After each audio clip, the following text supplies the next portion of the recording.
শিরিক কুফরের সাথে কোনো আপোষ চলবে না। টাকা পয়সার কাছে ঈমান বিক্রি হবে না।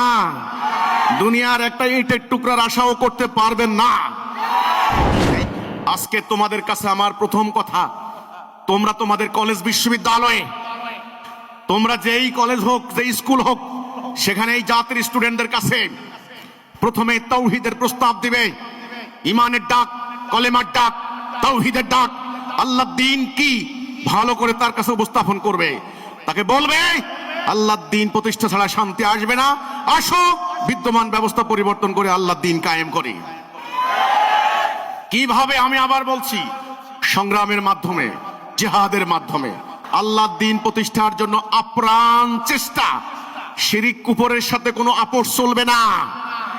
টাকা পয়সার কাছে ঈমান বিক্রি হবে না। দুনিয়ার একটা ইটের টুকরার আশাও করতে পারবেন না। এই জিহাদের মাধ্যমে, জিহাদ করতে হলে কর্মসূচি, সেটাও আল্লাহ আমাদেরকে দান করেছেন। তাহলে এক নাম্বার কি চাই? আল্লাহর দ্বীন। কেন চাই? শান্তি। কিভাবে? জিহাদের মাধ্যমে।